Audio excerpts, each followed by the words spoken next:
I'd like to call the meeting to order. A regular city council meeting, Monday, December 16th, 2024. Please rise for the pledge.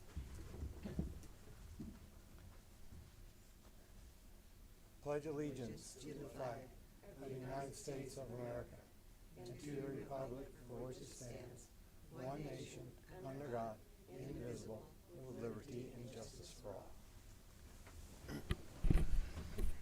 Roll call. Councillor Van Houten. Here. Councillor Stiefel. Here. Councillor Mergelman. Here. Councillor Gardner. Here. Councillor Stone. Here. Councillor McKinnon. Here. Mayor Wolf. Here. First order of business, public comments. Jenny Miley.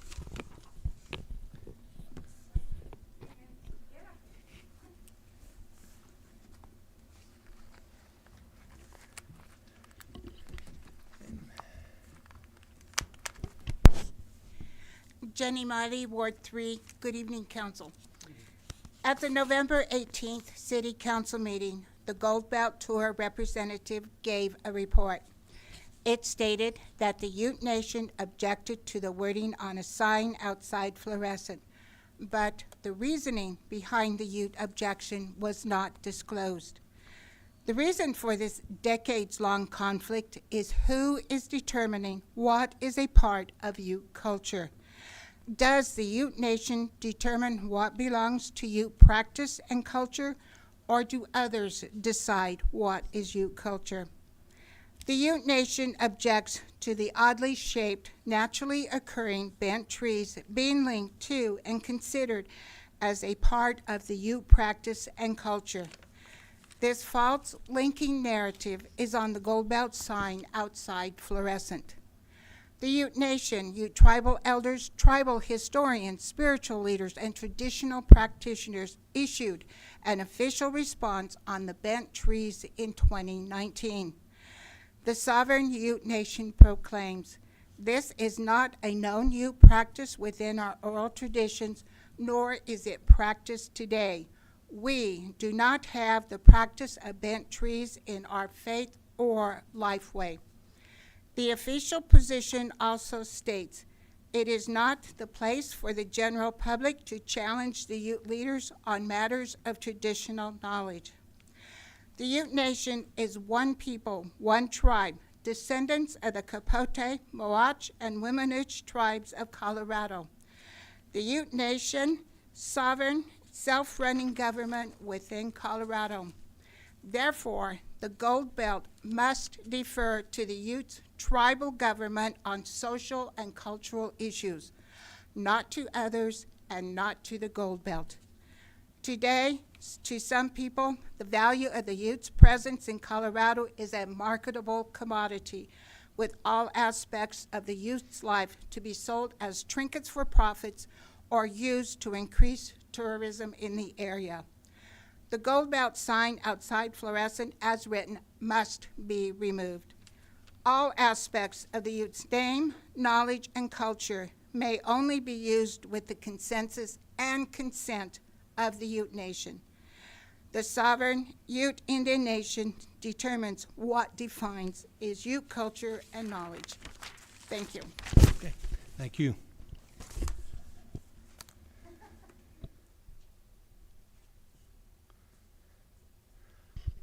Okay, item number 4, consent agenda.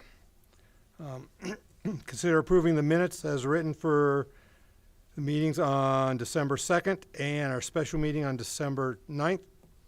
Consider approving city expenditures for December 5th and December 11th. Consider approving the 2024 holiday bonus for City of Florence employees. And consider authorizing the city manager to purchase a skid steer for the water department. This time, does any council member will wish to pull any one of these consent agendas? I would like to pull C for further consideration.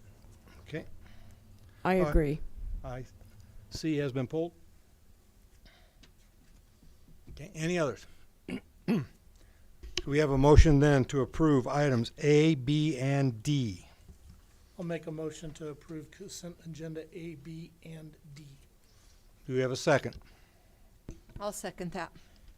All in favor? Aye. Aye. Any opposed? Any abstain? Motion passes.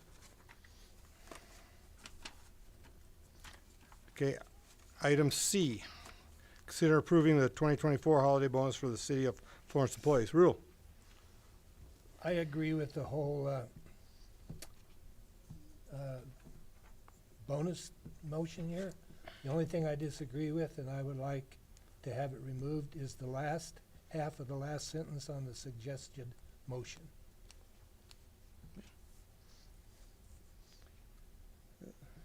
Is there any further discussion on that?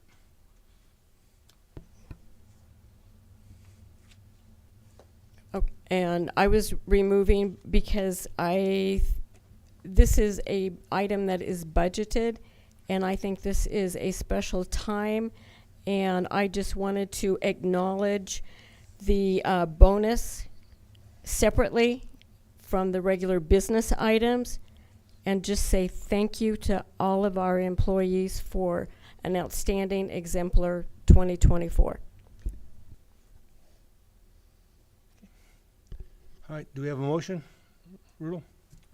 I'd like to make a motion to approve the 2024 holiday bonus in the amount of $250 per employee for all regular employees of the City of Florence. We have a second. Second. This is voice, okay.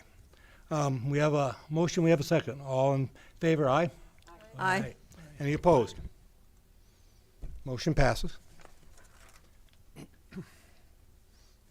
New business.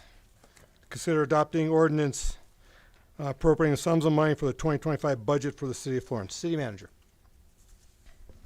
So this is essentially a housekeeping item. It's basically the second reading of the ordinance that you had at the December 2nd meeting. However, it's under new business because it incorporates the emergency clause. As a reminder, the emergency clause has more to do with statute and how ordinances become effective, because after publication, you have to wait so long for them to become effective. This nullifies that requirement and allows it to go into effect on January 1st, the first day of the budget year this is for. There are no material changes to the budget or to the ordinance or anything else other than adding that emergency clause. Thank you. Any other questions? Do we have a motion to approve? I'll make a motion to approve the ordinance number 12-2024, an ordinance appropriating sums of money to the various funds and spending agencies in the amount and for the purposes as set forth below for the city of Florence, Colorado for the 2025 budget year. Do we have a second? Second. Any further discussion? Roll call, please. Counselor Gardner, Here. Counselor Yes. Stone, Yes. Counselor Van Houten, Yes. Counselor Stiefel, Yes. Counselor Mergelman, Yes. Counselor McKinnon, Yes. Mayor Wolf. Yes. And I'd just like to thank city staff for all the work they put into doing the budget. It's a big process involving lots of time and department heads, and thank you very much for all that time. Council updates. Gail. I have nothing. Tammy. I don't have anything either. Okay, Brenda. I just want to say that the choir group was down at the Santa Claus on Saturday, and the kids looked absolutely fantastic. And I also attended the chamber margarita and tacos, and I won 3 prizes. Great. Rudel. With a jar of pickles? I have no report. Matt. No report. James. Over the weekend, I attended the Florence Craft Fair. Thank you to all the vendors that participated and helped support the band up there and the school district, and the community, the people that made it up there to spend some time and eat some good lunch and dinner and just have a great time with the community. So thank you very much. Okay, over the last 2 weeks, I attended the Florence Fire Protection District and Florence Volunteer Fire Department meetings. I'm hopeful in saying that there's progress being made to work out differences between the two parties. The next meeting is tomorrow night at their regular board meeting. I also attended the Mayor's Roundtable. Interesting, all 3 of the coal towns have new mayors, and they also have some new city clerks. They've been going through city clerks, and so I know Cortland's been a help to them. They say that they've called in, and there's been some help there, and I know Ashley Smith in Williamsburg has been a big help too with her past experience. The UA COG is going through a transition time, and our mini grants, they talked about mini grants being delayed. I came in and talked that over with Amy, totally aware of that. Also that the Safe Streets and Roads grant, the first part of that has been approved, and Beth Lenz will be getting in contact with the city, again with Amy, and going through the next steps in that process. Talked with the county. County was there, and they talked about all the projects they were doing, road projects, working with Florence to complete the projects for our IGA, our intergovernment agency deal with. They get water, and then they do projects for us. I know the first one they've got to complete here is over by Railroad Street, where people get their water, their raw water, or no, their bulk water. So they're working on that, plus they have a few other projects to do.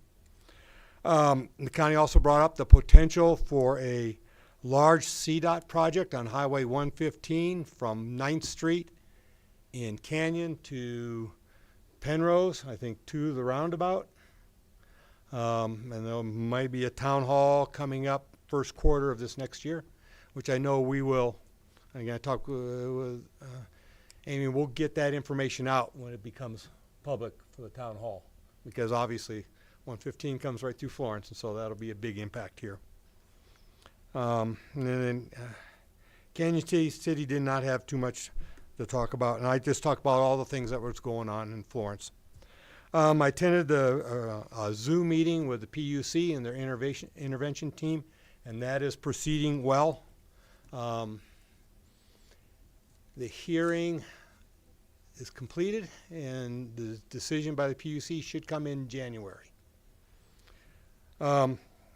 Saturday, I met with the Community Animal Welfare and Control Group, the meeting that they had. I was able to explain, because there was a little confusion on how Florence handles animal control. I think we got that all straightened out. Also explained how dispatch works.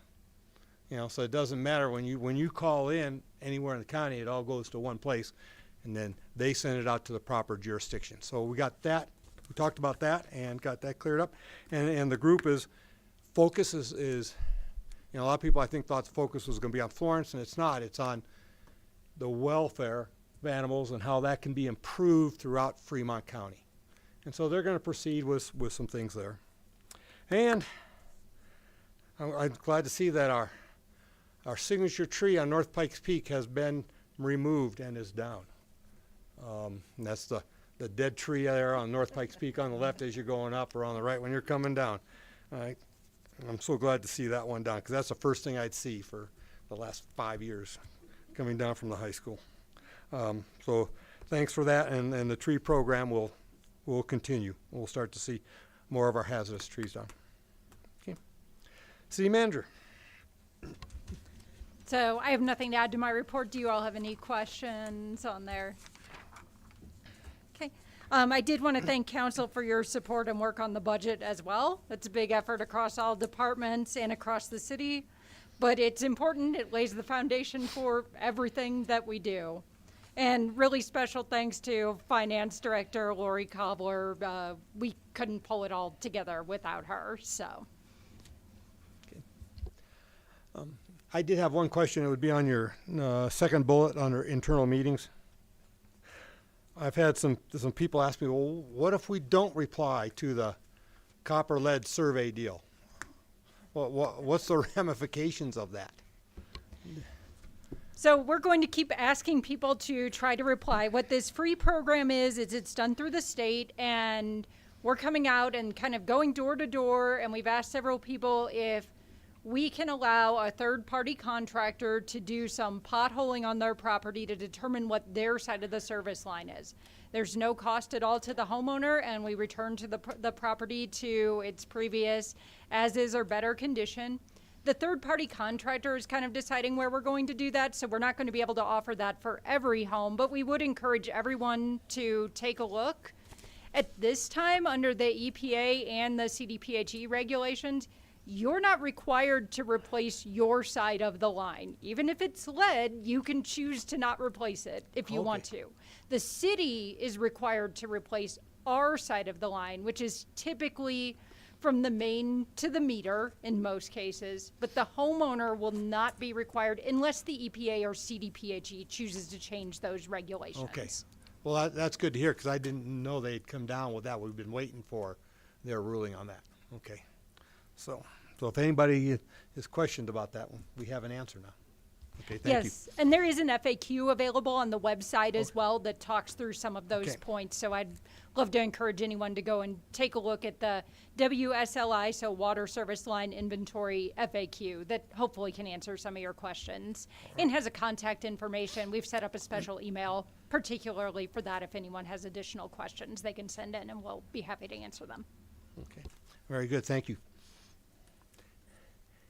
Any other questions? City Attorney, anything? I think you stole my thunder on the PUC stuff. You go ahead and you elaborate a little bit more. Oh, no. It is progressing. We don't have the final ruling, and so we're kind of in a holding pattern. But that's the update for now. Okay. All right. This time, does anybody have any requirement to go in executive session at all? Hearing none, can we have a motion to adjourn?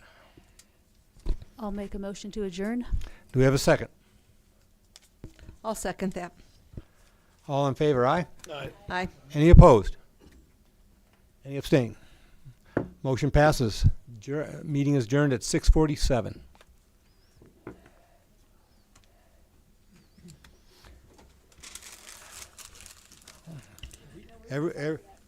Everybody have a Merry Christmas if we don't see you before that, yeah. I am not.